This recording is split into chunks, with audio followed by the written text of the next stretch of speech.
Hey folks, my name is Brad. If you happen to be new to my channel, I typically explore the mountains of Vermont searching for treasure with my metal detector. But today, maybe you can see I am back at this beautiful old 1700s home invited by my friend Rebecca. Now, a quick disclaimer on today's video.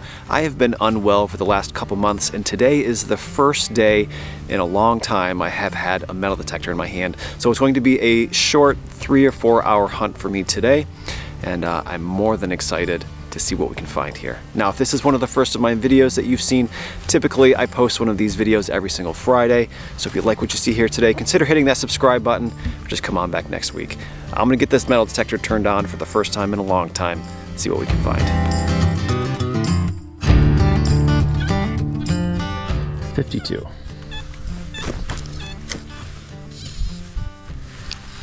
Whoa. What? Got a button. I've never seen a button quite like that.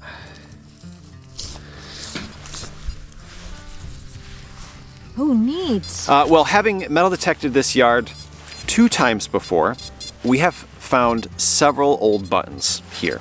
A couple military buttons, 1 or 2 from the World Wars, and then 1 substantially older. And so when I found this button, I only saw the back first. I thought for sure it was going to be another military button, but when I flipped it over, not only is it not a military button, but it is one that I have never seen before, a design before. This interior part looks like a glass. Unfortunately, it does appear to be broken, but it has a wonderful little star, and then around the outside, I thought maybe they were swirls, but it looks like maybe they're just circles. Unfortunately, the back is made out of iron and it's all rusted up. Typically there'll be manufacturer's info on that, which would allow us to look it up and date it.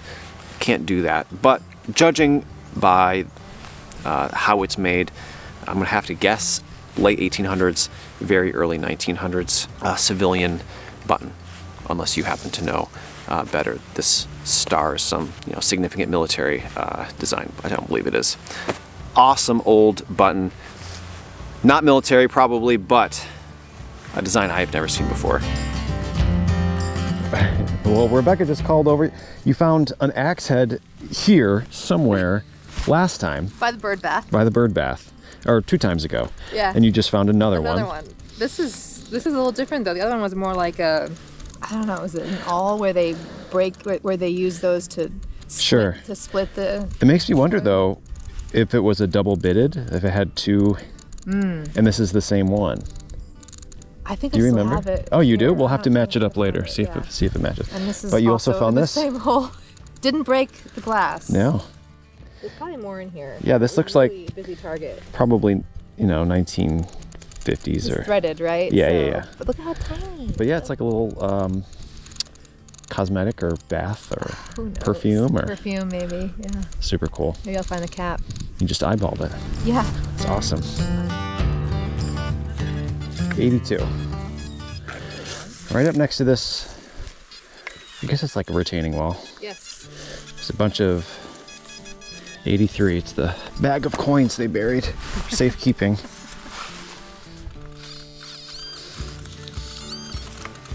Oh, that is it. 2 holes. Well, I was getting excited how close we were to this old stone retaining wall. Never know what folks could have hid in one of those. But what we ended up with is this octagonal tag. And there are numbers on there. It looks like 33, 6, something, maybe 2 digits, maybe 3 digits. And we have a little hole up here, and then obviously a hole right through the middle. And the first thing I thought of when I saw it was that it was one of those tags that get nailed to telephone poles. And that might very well be what this thing is. But not a modern one, I would say. I don't think that those are made out of brass, and this one has been in the ground for long enough that it has developed a green color to it. It looks like it's pretty good, high quality brass too.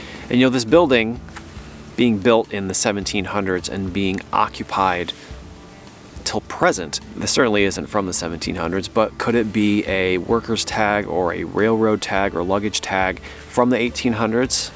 Maybe. Why is there a hole in the middle of it? I don't have any idea. I think that it's more exciting than one of those tags that get nailed to telephone poles. Even if it was a telegraph pole, that would be cool.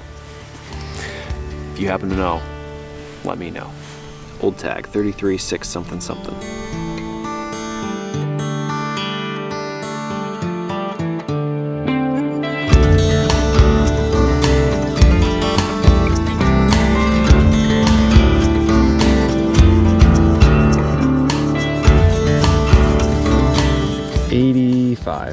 $86.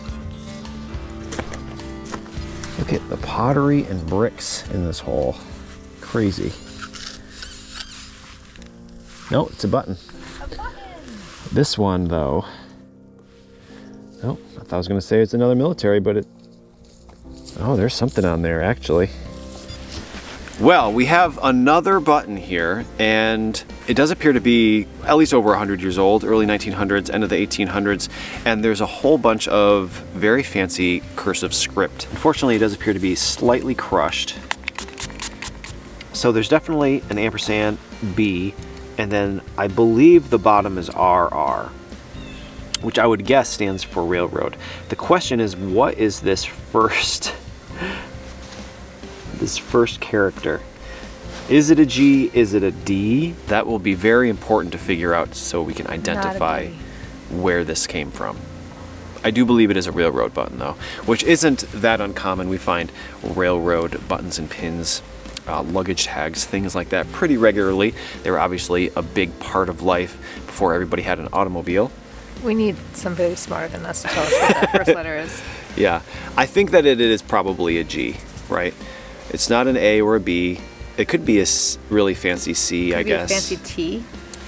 Well, we just spent 15 minutes Googling on our phones. We're pretty sure we know what the letters are. We think that they're T and B, probably RR. But looking this up online, we can't really find a railroad matching those letters. We'll have to do some more research at home, but what an awesome find. Whenever you can find a button that more than likely relates to the inhabitants of the building, or perhaps even a visitor, it's an exciting find, and especially when I find something that I've never found before.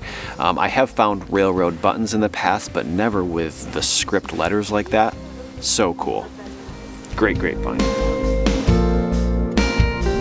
So this second piece of axe, or this second axe head you found, is actually from the other piece. Yeah. So it isn't a double bitted, but it's just rest of it. It's just the rest of it. It's just like it just completely broke off. One landed there, one landed here, and they just left it in the pile of wood chips or whatever. Man, isn't that neat? I would guess that they were pounding on the back end of it, and and that's how it broke. It had a lot of wear. Right. That's for sure. But that's cool. You found the other piece of it. Yeah. Mystery solved. Yeah, right by the bird bath. Well, I didn't get this particular find on camera as it was coming out of the ground, but what we have here is actually a pretty cool little artifact. In this field, the last couple times I was here, we found a bunch of lamp parts kind of mysteriously out here for no good reason, and this is a piece of an oil lamp, but significantly older than the other pieces we have found here, I'm pretty sure. These two little holes here tell me that this is a much, much older, more than likely whale oil. A lot of the lamps that we find from the 1800s were kerosene, but this is almost certainly an older style oil. When we think about these old hurricane lamps, a lot of times we think about that big flat wick, but this, as you can see, would have not had the flat wick, but two round wicks. Finding lamp parts are probably one of the most common things we do find at old places like this, because of course there was no electricity at that time. If they wanted light, they would have had to burn something for it, and they would have had more than one. And so once they were broken or destroyed, out they went, in with the new ones. Goes along well with the 1700s history that we have learned about and found here in the past. Old lamp part, pretty cool.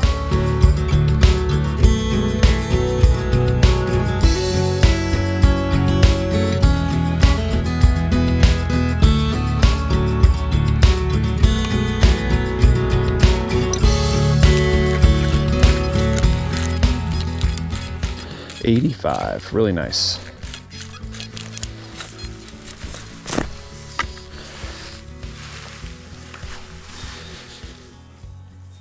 What do we have here? Oop. Recent.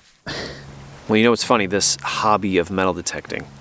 You can see behind me we have this beautiful old home from the 1700s, and the last time I was here, a couple months ago, I did find two amazing old coins, one from the very early 1800s, another from the 1700s, and today we're back, same place, hoping for more of those, but it just didn't happen. We're at the end of the day here, and as far as coins are concerned, I ended up with 3 1-cent coins. The oldest looks like 1918. I believe the others are 1940 something, 1930 something. But that's just the way it goes. You know, this building was occupied in the 1700s and ever since, so folks have been dropping stuff all along the way. Apparently a lot less in the 1700s than they did within the last 100 years or so. But that's okay, I'm still happy to find them. 3 old pennies. I thought for sure we were gonna find some silver coins today. I kept on saying it over and over again. Maybe I jinxed myself. Sometimes I'll find 4 or 5 old colonial coppers, but today it's the way it goes. 3 Abraham Lincolns. Not even 1 modern coin today, which I guess is something. 89, that sounds pretty good. What we got here? Man, today's the day of the buttons. This appears to be quite a bit older than the others we found, but very floral. Look at the flowers on that. Beautiful. I find them like that very often.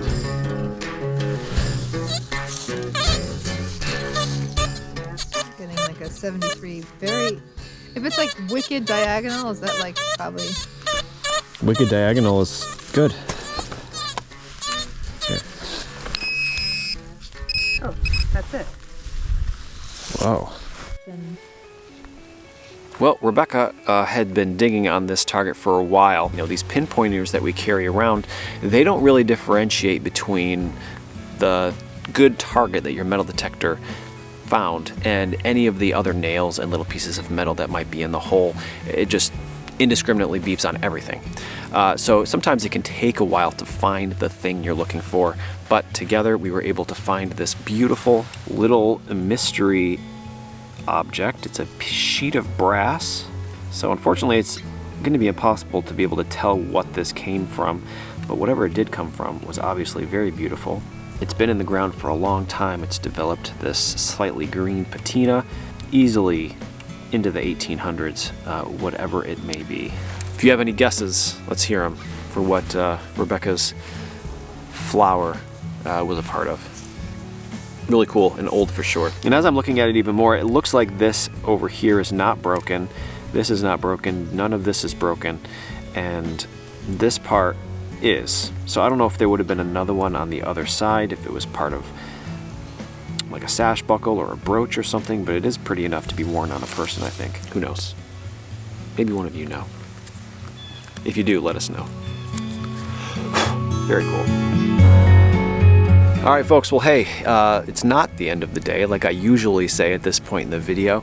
It's only about noontime, but taking it easy, short day today, and I will say we made great use of these 3 hours. We found some awesome stuff, got it all laid out here. Let's take a look.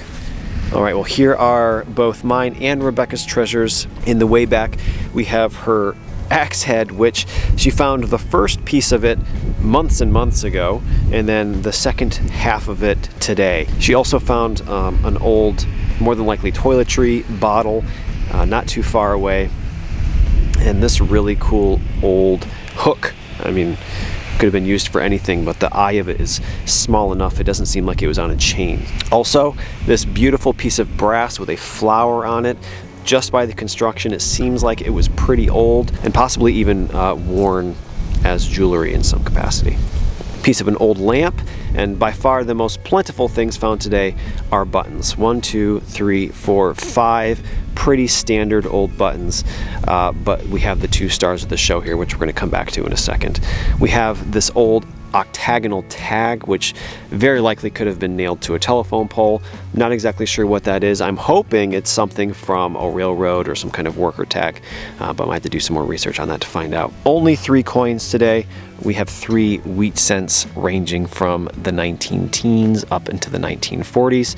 And then coming back to my 2 favorite finds, what I'm guessing is a civilian button, 2-piece button that has a glass insert of a star. Never seen anything like that before.